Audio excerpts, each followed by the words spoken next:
for joining us on Islands News. I'm your host, Abu Kanywan. And I'm Mohammed Ali. And into the headlines. The Uhuru-Ruto fallout as Deputy President William Ruto tells President Kenyatta to keep off elections. Drought-stricken pastoralists in Laikipia North will have to wait longer for the government to start buying their emaciated livestock. The Evangelical Women Alliance National Peace Walk prayers. Noted, former presidential candidate Jimmy Wanjigi accuses the government on deceiving the public on matters of national economy.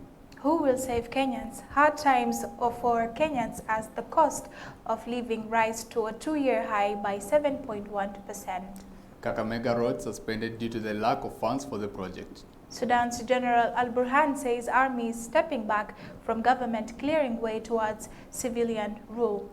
Endless cry from sports club members in Riara University requesting for finance to support the club. Manchester United started off with a perfect start of 4.0 against Liverpool.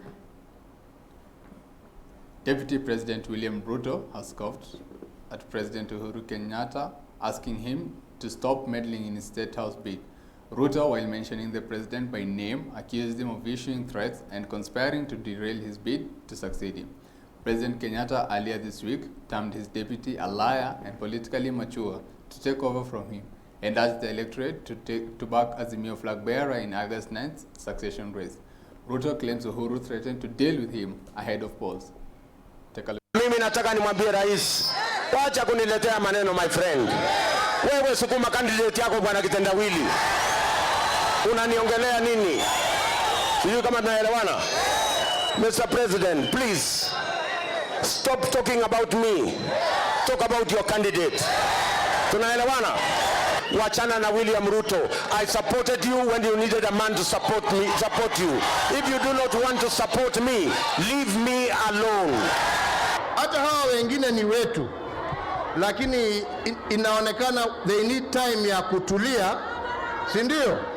Kuacha matusi, kuacha spidi nyingi na kujua ya kwamba kazi na ukweli washinda matusi na chuki. Tafadhali bwana rais, you shouldn't be the source of threats in Kenya. Wacha kutuambia ya kwamba tutakujua wewe ni rais. Sisi ndio tulikuchagua na tulikuchagua uwe rais wa Kenya. Wacha kututisha. Sisi hapana watu wa kutishwa. Drought-stricken pastoralists in Laikipia North will have to wait longer for the government to start buying their emaciated livestock. The government livestock offtake program seeks to buy 1,260 cows, slaughter them, and give the meat to the hunger-stricken families as a relief food. More than 15,000 families in the county are facing starvation following a prolonged drought that has affected livestock and crop production.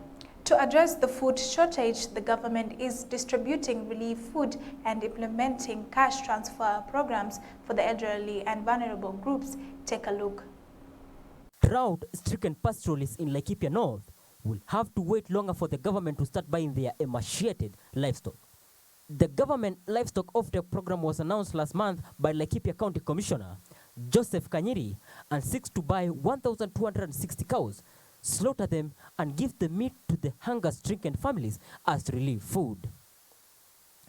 More than 15,000 families in the county are facing starvation following a prolonged drought that has affected livestock and crop production. Hasa ile mifugo ambazo zinanunuliwa hasa ni zile zimeadhirika, zimekonda kiasi, lazima ziwe na kilo kiasi ya kilo 150, na hasa watu ya livestock department na veterinary department watahakikisha pia ni bora ili kwa sababu hata huko wataenda kutumia ili iwe chakula kwa jamii. So wamehakikisha ya kwamba ni zile ng'ombe ambazo zinavaa, lakini hasa ni zile zimekonda, na italipwa shilingi 20,000 kwa kila ng'ombe.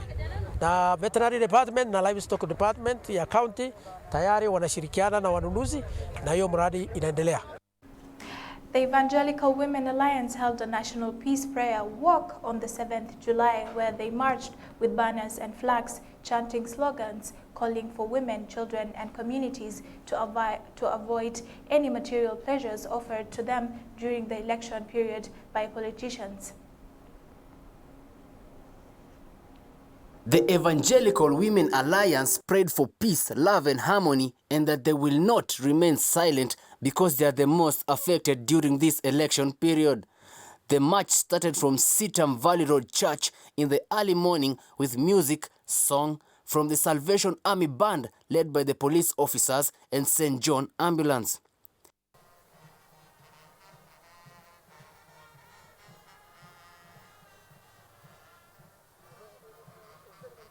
The Evangelical Women Alliance chair, Irene Kibagendi, read the press statement at the entrance of the Supreme Court building.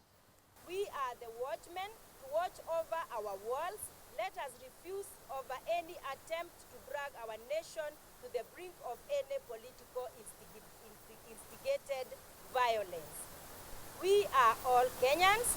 We are one Kenya, one people, one nation of God. May God bless our beloved country and her people in a very special way. Daughters and mothers of Kenya, arise! Daughters and mothers of Kenya, arise, arise, arise! Mothers and daughters of Kenya, arise, arise, arise! Amen. Wakati huu wa uchaguzi na hata baada ya uchaguzi tunasema kwamba kuwe na amani.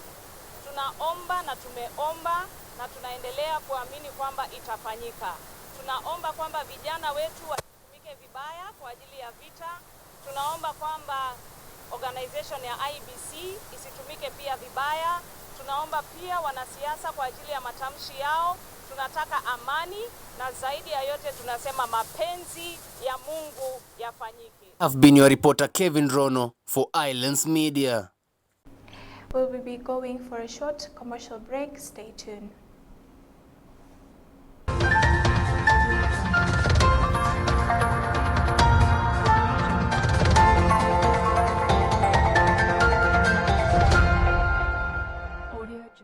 Wanjigi has called upon the government to clarify issues.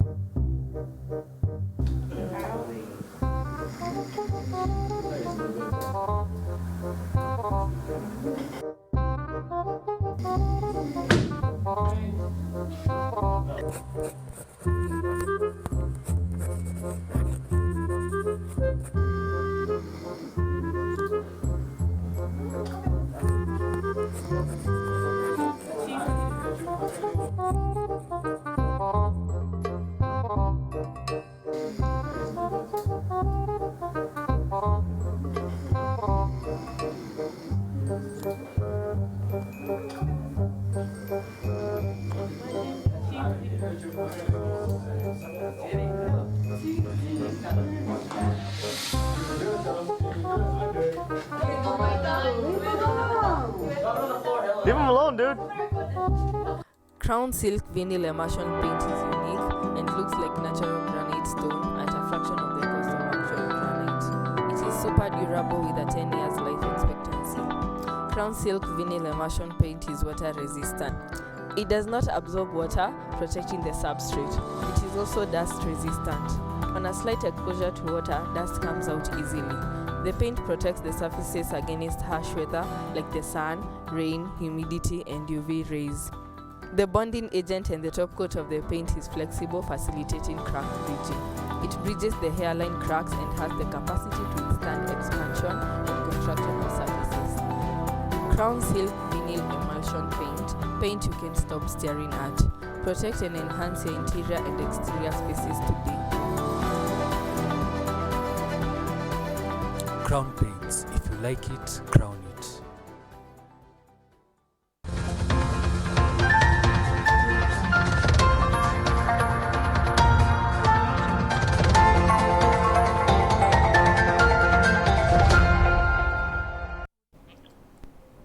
Welcome back to Islands News.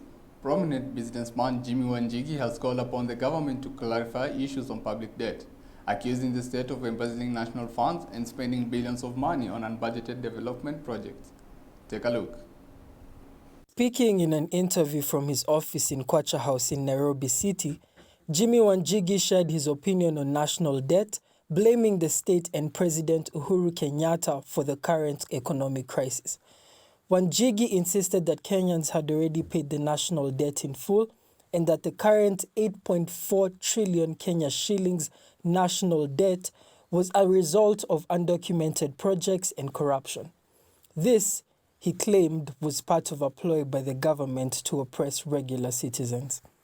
What are the numbers? What was the estimate for all the projects the Jubilee government has wanted to do over the last 8 years? So you do the numbers, and the numbers there came to 5.3 trillion. Those were Uhuru Muigai's projects, right? Total, over the last 8 years. All right, 8.5 years. Perfect. Where was he getting the revenue? 3.3 trillion from taxation and 2 from debt. And that debt was all external, no local borrowing. Okay? And that debt in the schedules is already locked in. So, Kitui Water Project being funded by Government of India is already there. Syokimau Road Project, Government of Japan, locked in. Geothermal something, locked in Government of Kenya. The loans are already in place by the time the budget appropriation is tabled. So, if these projects were 5.3, 3.3 were coming from our taxes, and only 2 trillion has been approved by Parliament, became law from Parliament to be taken as a loan. So the debt to us over the last 8 years is 2 trillion. So we just did some simple math. If it's 2 trillion and Kibaki left 2.3, 2.4, that's about 4.4. Correct? Let us even assume no payments. Let's assume no repayment. How do we have a debt of 8.4? Where is this 4 trillion? That's all. It's there in plain sight. It's not hidden. It's in plain sight. Reporting for Islands Media, I am your reporter, Kevin Bahati. Kenya's economy is hurting as a result of high cost of living, forcing Kenyans to dig deeper into their pockets to pay for basic commodities. According to the Kenya National Bureau of Statistics, the Consumer Price Index showed that a litre of cooking oil rose by 47%, retailing at an average of 370 shillings compared to 250 shillings on the same amount last year. This is the highest cost of living recorded in the country since 2017, when it hit 8%. Our very own Aim Moe has more on the story. The Kenya National Bureau of Statistics Economic Survey 2022, released last month, indicated that inflation rose to 6.1% from 5.4% in the previous year. Bidhaa imeanza kupanda, sio wakati huu ambapo bunge imevunjwa. Tumeanza kuona dalili kuanzia mwaka jana, mwisho wa mwaka jana tukipanda. Bunge haikufanya kazi yake. Na ninadhani bunge haikufanya kazi yake ipasavyo kwa sababu upinzani haukuweko. The cost of living crisis that citizens are experiencing most of the time pushes the central bank to become more concerned whenever they are analyzing inflation in the economy arising from factors other than increases in prices of food and fuel. Hii ni mara yangu ya kwanza kuona hata chumvi ikiongezewa. Tangu niko mdogo sijawahi ona hata bei ya chumvi ikiongezewa. Lakini kila kitu hakiguziki. Mafuta inaongezwa kila kukicha. Gharama ya juu ya maisha. Juzi tumetoka katika hali ya janga ya corona. Sasa hii tumeingia katika msimu ya siasa. Bidhaa ndizo hizo zinapanda, na tunakumbuka 2017 ilibidi serikali ya Kenya iangushe unga bei yake na iandike mpaka jina GK, tulikuwa tunanunua 90 shillings. Mafuta ya kukarangia saa hii hapa Kenya haiguziki. The other day you saw the government raised taxes on some products, especially the fuel. So sisi kama ma student tumekuwa affected sana juu kitu kama gas ikiisha sahi itabidi ujipange ndio uende kurefill, because nobody, hakuna mtu anaekanga pesa ya gas kando eti hii gas ikiisha this week nitaiweka. So kujipanga na hiyo do, kupata hiyo do kama student mwenye anaishi na stay solo, so ni kazi ngumu sahi. So the government, like now it forces us to use some means of cooking, like we are going back to using stoves that use paraffin, and obviously you can't read in the same room, you are using paraffin. Miki tunaweza omba gava i-consider hii story, hata ikiraise prices ama taxes zisikuwe raised on some products that zina affect watu sana kama fuel. Juu fuel ikipanda tu hivi kila kitu inaenda juu, si lazima eti wapandishe bei ya fuel ndio ikuwe fiti. These are some of the many problems that Kenyans are facing as a result of high cost of living. Kampeni na mabilioni ya pesa kwa ndio apate tu kiti na Jubilee ama ODM saa hii. Tunauliza kukampeni na kupatia mwananchi wa kawaida chakula ni gani muhimu kwa serikali? Tunauliza serikali ni kitu gani muhimu? Ni kupatia mwanasiasa pesa mamilioni yakafanya kampeni akahogana na shilingi 100, ama ni kutafuta suluhu ya uga vile wa mwananchi wa Kenya at least atapata chakula ya jioni? Bei ya vyakula imepanda, ni kweli ama si kweli? Lazima kwa vyovyote, lazima tupunguze gharama ya maisha Kenya. Wananchi wengi wanalala njaa, wananchi wengi hawana vile ya kulisha familia zao, na matatizo yetu kubwa ni kwamba kuna watu wanajiita viongozi hawajawahi kulala njaa siku moja. Hatuwezi kukaa chini tuongee mambo ya vile tutachagua mtu na wewe mwenyewe hata hujui kama utakuwa hai. Unaenda kuchaguliwa na ng'ombe ama nini? Hata ng'ombe zimekufa najua. Moi, Islands Media. The completion of the Kisumu-Kakamega Highway looks set to take longer after the Kenya National Highway Authority suspended the construction works due to financial constraints. So far, the progress of the dual carriageway stands at 96.4%, with only a few sections left to complete. The contractor, China Railway No. 10 Engineering Group, which was awarded the tender last year November, has since pulled out. According to KENHA Deputy Director for Corporate Communications, Samuel Kumba, the project is currently suspended by the contractor due to outstanding payments. And the Sudan's General Abdel Fattah al-Burhan has announced on national TV that the military will no longer be part of the government. Burhan urges Sudanese politicians and revolutionaries to form a new government together to complete the remaining transitional period. Sudanese armed forces and rapid support forces will join to form a High Council of Armed Forces, which will only function in agreement with the new government that is formed. The Sovereignty Council will be dissolved following the formation of this new government. Have a look. بصفتي رئيسا لمجلس السيادة وقائدا عاما للقوات المسلحة، فقد تقرر الآتي: أولا، عدم مشاركة المؤسسة العسكرية في المفاوضات الجارية حاليا، وذلك لإفساح المجال للقوى السياسية والثورية والمكونات الوطنية الأخرى من الجلوس وتشكيل حكومة من الكفاءات الوطنية المستقلة تتولى إكمال مطلوبات الفترة الانتقالية. وأؤكد هنا أن القوات المسلحة لن تكون مطية لأي جهة سياسية للوصول لحكم البلاد.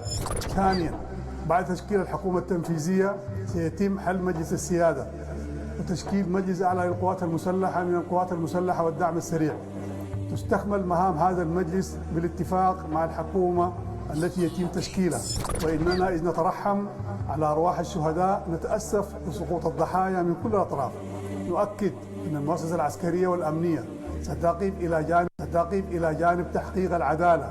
أخيراً، القوات المسلحة تعيد تأكيداتها السابقة بالتزامها بالعمل مع جميع مكونات الشعب السوداني من أجل الوصول إلى توافق وتراضي وطني يكمل مسار الانتقال والتحول الديمقراطي، وصولاً لقيام انتخابات يختار من خلالها الشعب السوداني من يحكمه. عاش الشعب السوداني حراً أبياً، المجد والخلود لشهدائنا الأبرار. السلام عليكم ورحمة الله وبركاته.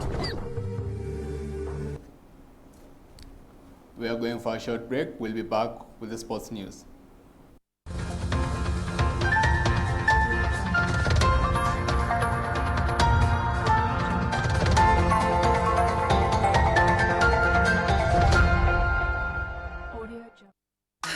Why do we do it?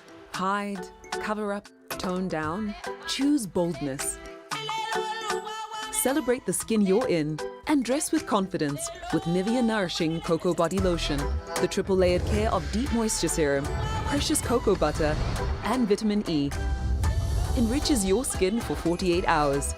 It's time to show off your best skin. Wear your skin with pride every time with Nivea Nourishing Cocoa Body Lotion.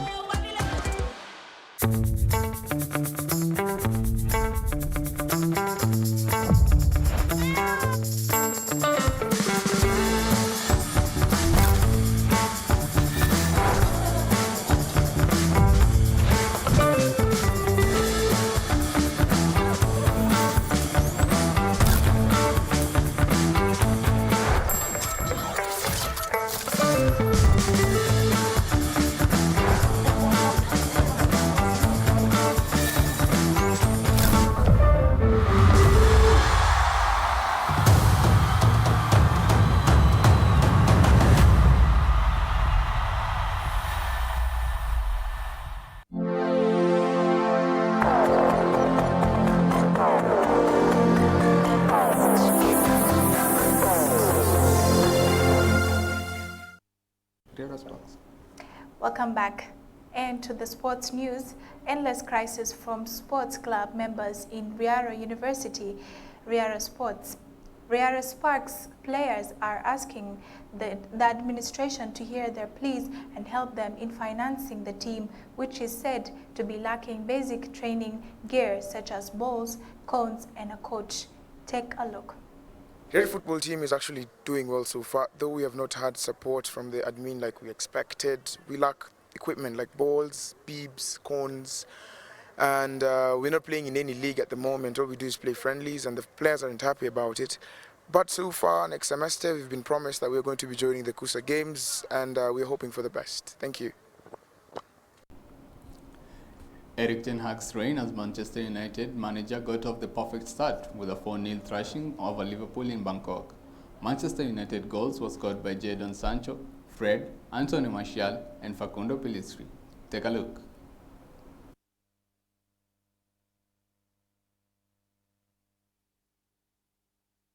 Falls for Bruno Fernandes, chips it just above Martial, and then 1-0 United. Sancho pulls the trigger, Martial, and have Fred with a little clip, not needed, Martial, what a finish, that's what, instead it's Ahmad, Pellistri,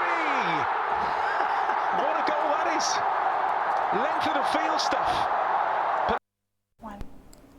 Liverpool winger and Senegal star Sadio Mane has left Liverpool to join Bayern Munich after 6 seasons with the club. Mane has left Liverpool after 236 appearances, 11 goals and 38 assists. See more on this story. I'm really pleased, really happy to be finally in Munich. The club was really interesting, and finally I'm here, really happy, and I'm very looking forward for the new challenge. Wir freuen uns natürlich riesig, dass wir mit Sadio Mané einen absoluten Weltklasse-Stürmer bis 2025, also 3 Jahre, für uns gewinnen konnten. Thank you for joining us on Islands News. I was Abu Kanyuan. And I'm Mohammed Ali. Have a good day.